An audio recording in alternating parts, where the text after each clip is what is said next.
Hello everyone and welcome to Rollinish. I'm Matt, and in this video we're going to be looking at Xanathar's Guide to Everything, specifically looking at the new Ranger archetypes found in this supplement to your 2014 Player's Handbook. If you haven't done so already, be sure to check out our class playlist, because there we've done a video on each of the classes and what you get levels 1 through 20, as well as a little bit deeper dive into the subclass options for each class as they appear in your Player's Handbook. Now we've moved on to the supplement that came after that Player's Handbook, Xanathar's Guide to Everything, and some of the additional subclass options for each class. So if you haven't checked those out, be sure to do that.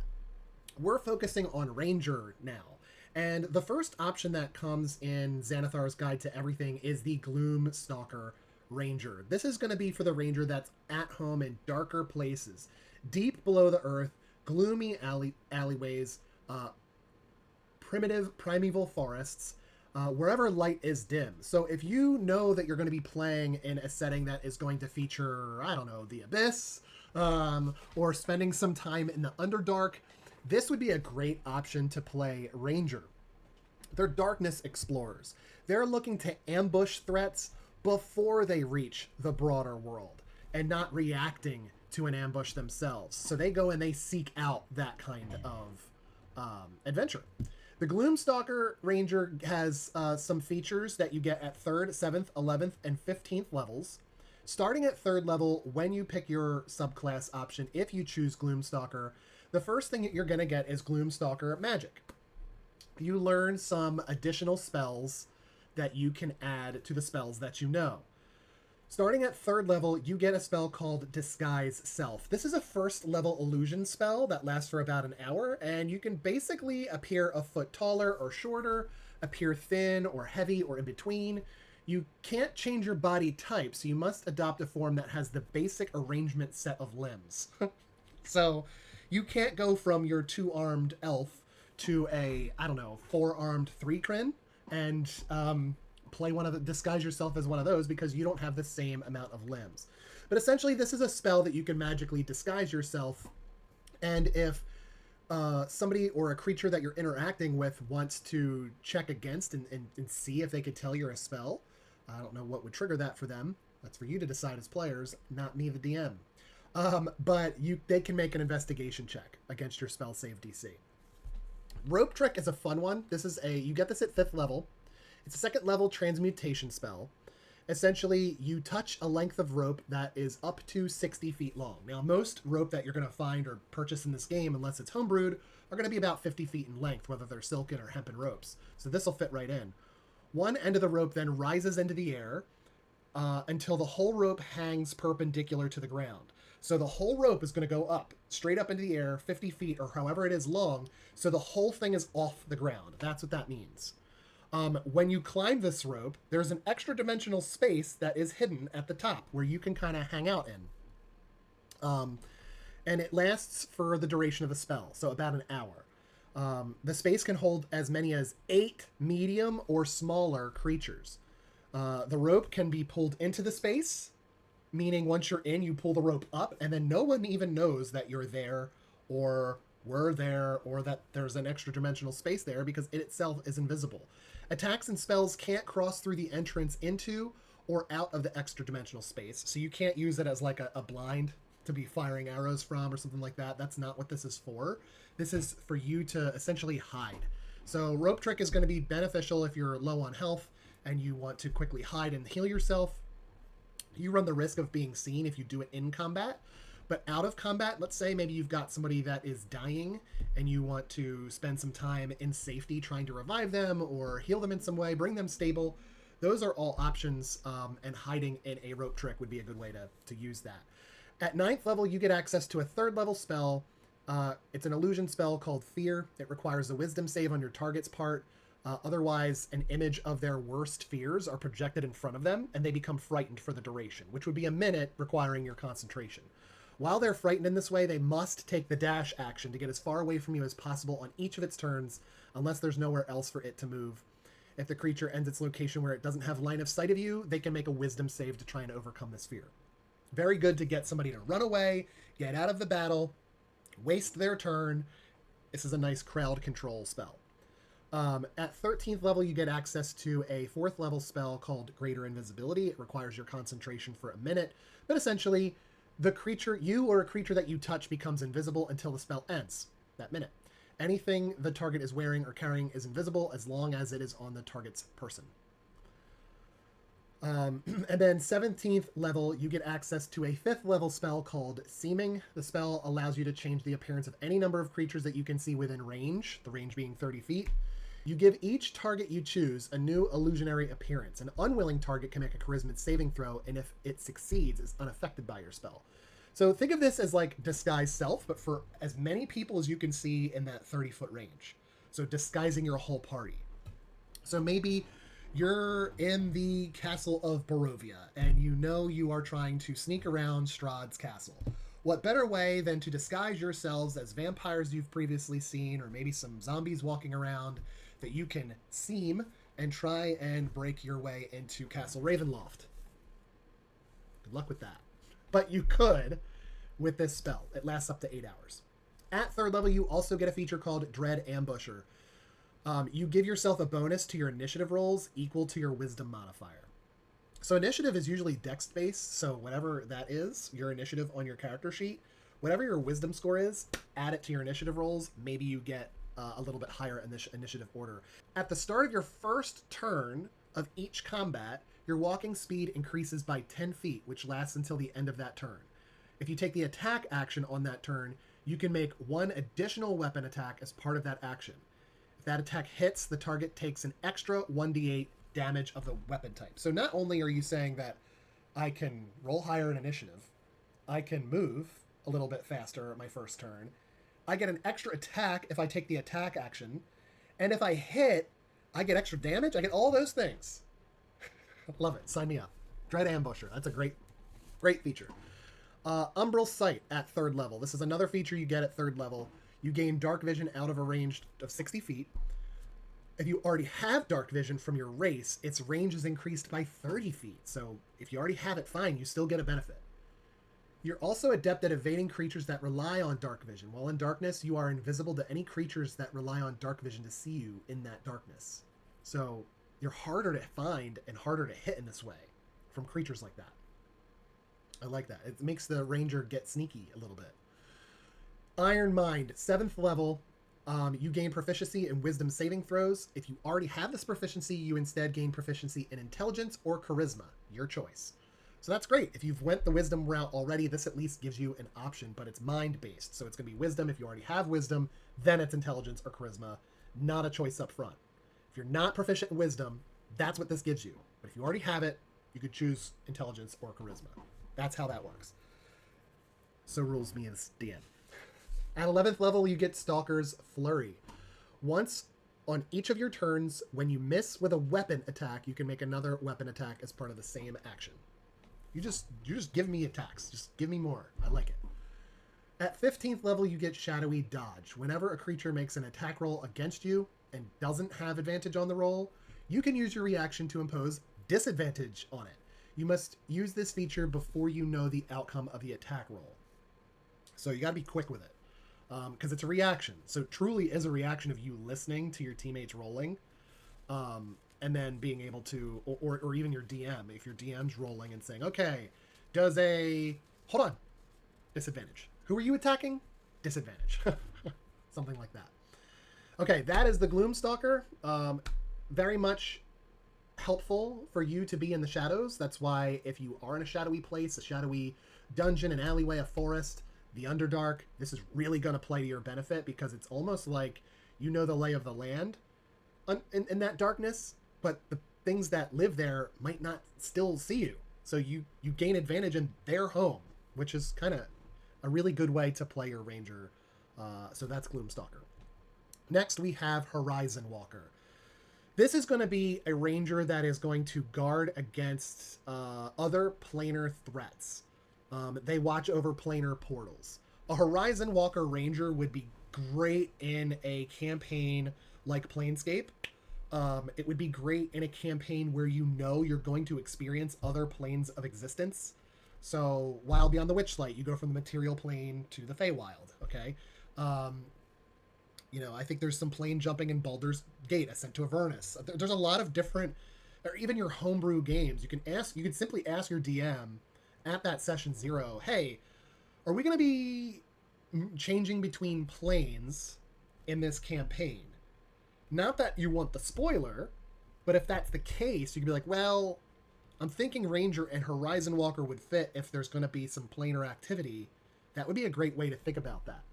There are Rangers that a different way you could play this is not so much being like a gatekeeper to those planes, but maybe your focus is on the creatures that come from different planes that can travel between planes, like Fae, dragons, elementals. Maybe that's your area of expertise because planar knowledge is part of your build. That's a way that you can play a Horizon Walker. You get some cool features at 3rd level. You get 3 of them at 3rd level. 7th, 11th, and 15th. So when you choose this at 3rd level, the first feature you get is your Horizon Walker magic. These are going to be spells that you know and can utilize.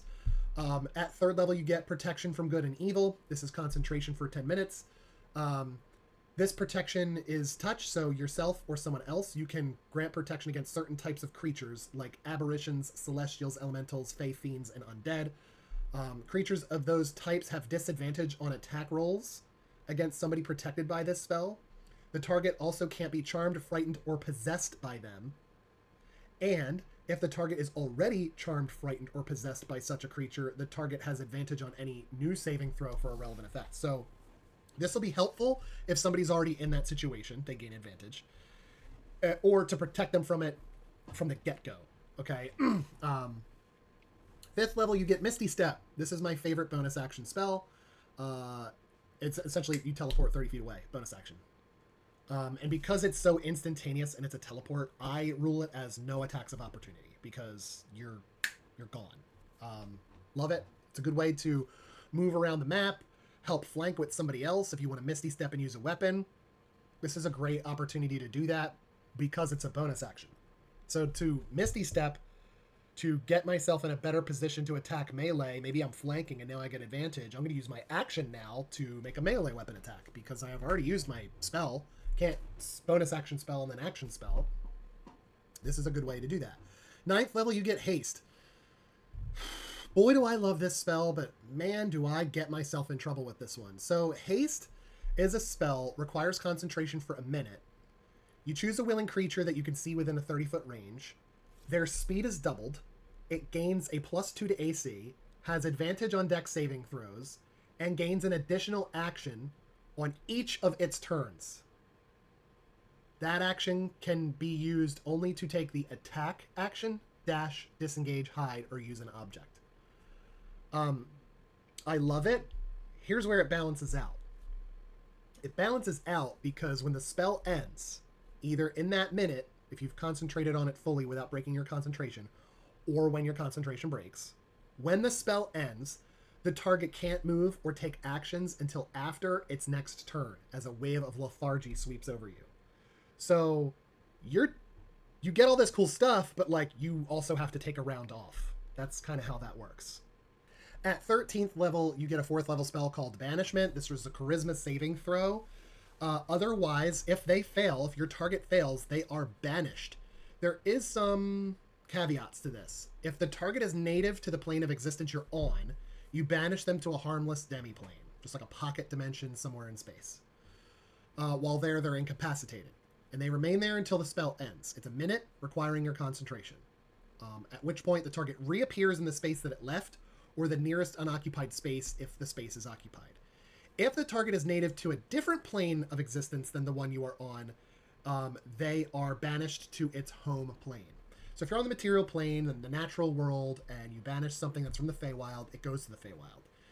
If you banish something on the material plane that's from the material plane, they go to this little pocket dimension. Either way, they're there for a minute, they come back to where they were. And yeah, it's another crowd control spell. And if you have like a really powerful, if you're fighting multiple enemies, I would go after, it really doesn't matter. If you're fighting multiple enemies, maybe you consider taking out the stronger of the two and banishing them and focusing your attention on one, because a party ganging up on one is going to kill that one, possibly before it has a turn. And that's the point, right? So by the time that banished person comes back, you could focus your fire on it. Or maybe you banish something that has just been pummeling you, giving you and your party a break to heal up, cast some healing spells, drink some healing potions, give yourselves a breather for a minute, so when it comes back, you go back to fighting. I've seen that too. So it's a good way to use it. At 17th level, you get a 5th level spell called Teleportation Circle. You draw a 10-foot diameter circle on the ground that's inscribed with sigils that link your location to a permanent teleportation circle of your choice whose sigil sequence you know and that is on the same plane of existence as you. A shimmering portal then opens within the circle you drew and remains there until the end of your next turn. So around. Any creature that enters that portal instantaneously appears within 5 feet of the destination circle on the other side. So any major temples, guilds, or important places will have permanent teleportation circles somewhere within their confines. You could also ask your DM, hey, I'm thinking about taking this spell, but I need to know, in your world, let's say it's homebrew or even not, in the world, are there teleportation circles around so I could utilize this? That's number one. And number two, would I know about them? So before taking this spell, there's some stuff you need to know. So I would go over that with your dungeon master. It's just a good rule of thumb. Also at 3rd level, you get Detect Portal. As an action, you detect the distance and direction to the closest planar portal within a mile of you.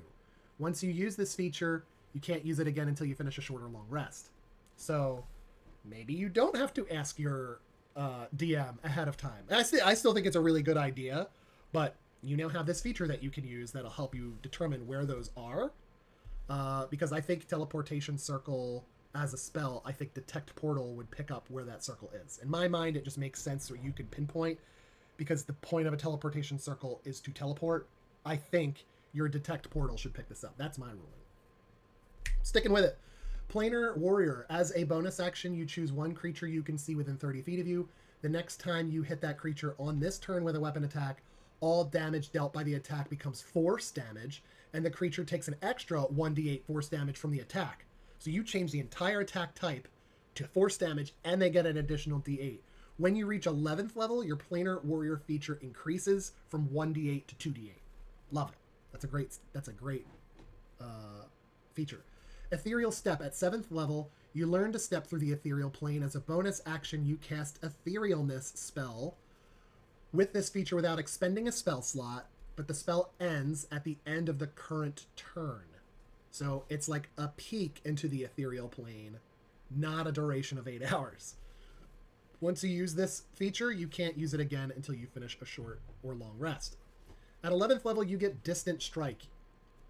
When you take the attack action, you can teleport up to 10 feet before each attack to an unoccupied space you could see. This is a nice way to manipulate the battle map without incurring attacks of opportunity, right? If I'm going to, when I take the attack, teleport up to 10 feet before the attack, I might teleport right up to something, hit it, and with an extra attack,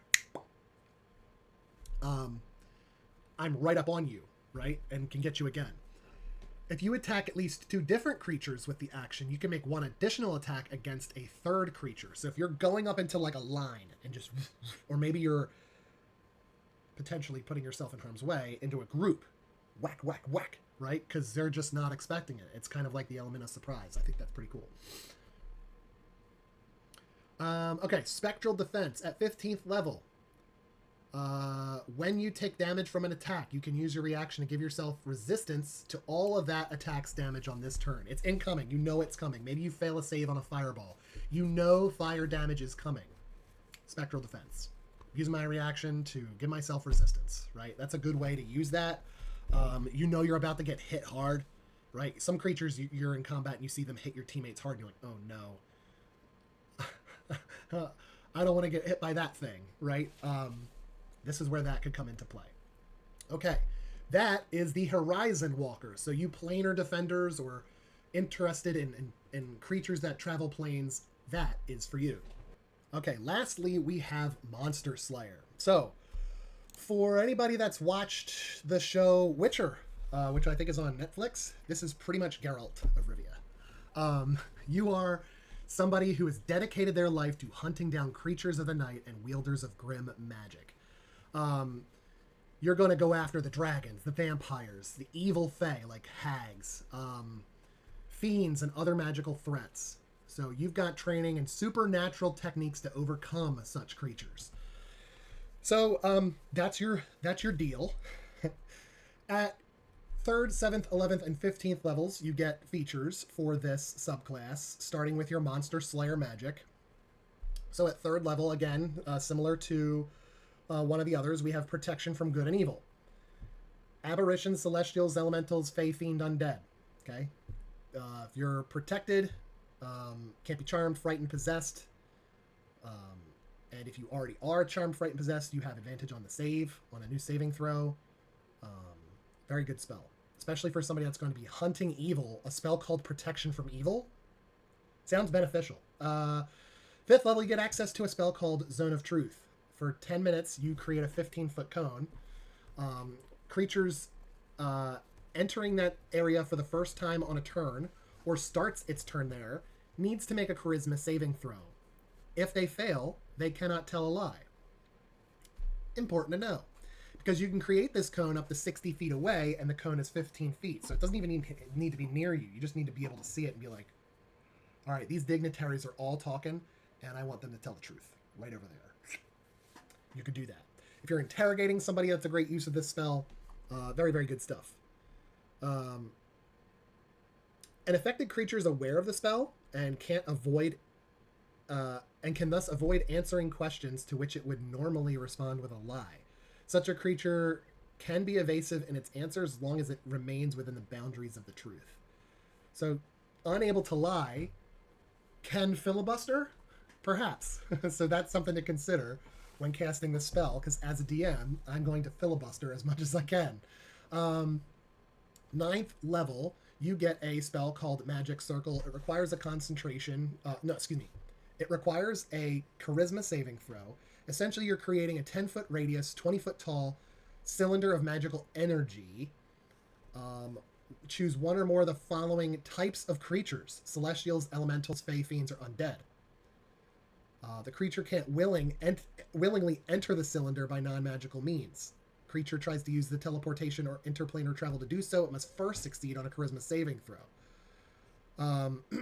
They have disadvantage on attack rolls against targets within the cylinder.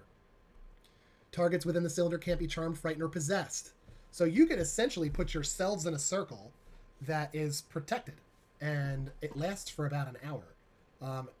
It can still, you can still take damage and still get hurt, but there's some parameters within the spell that help protect you. 13th level, Banishment. So we talked about that before. This is a great use of crowd control, or the ability to aid you in focus fire by eliminating an enemy from the battlefield for a minute, so you could focus your energy on one thing. Or maybe it's the only thing you're fighting and you want to banish it to give yourselves a minute to heal, drink potions, like reestablish yourselves on the map, so when it comes back, maybe you surround it. There's battle tactics to banishment that are super helpful. At 17th level, you get a 5th level spell called Hold Monster. Essentially, they make a wisdom saving throw, and if they fail, they're paralyzed and essentially waste their turn. So that's a great spell to have. As a monster slayer, Hold Monster, yeah, I think that makes sense. Hunter's Sense. This is another ability you get at 3rd level when you choose this subclass. As an action, choose one creature you can see within 60 feet of you. You immediately learn whether the creature has any damage immunities, resistances, vulnerabilities, and what they are. If the creature is hidden from divination magic, you sense that it has no damage immunities, resistances, or vulnerabilities. You can use this feature a number of times equal to your wisdom modifier and regain all expended uses when you finish a long rest. That's good to know.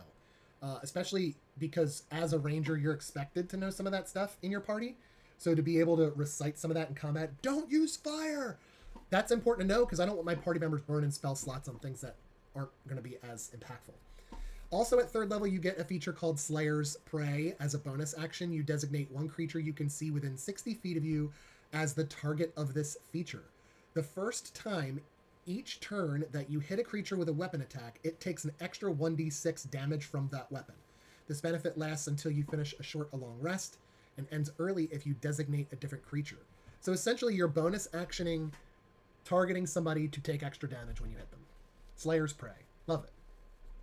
And it's pretty balanced, right? Like, as a bonus action, and it's only really doing an extra d6. Like, it's a good use of bonus action. D6 is not a ton of damage. It's helpful, especially like early in your career, is why like getting it at 3rd level is great. But that's something you're just going to need to build into your own personal battle tactics. Is, oh, that one's going to get a Slayer's Prey, and just like literally if it's me and my ADHD, I'm not putting down the D6. So when I'm ready to roll, I'm like, oh, I've got a D6 in my hand. Oh, that's because I get extra damage. Like I'm that guy.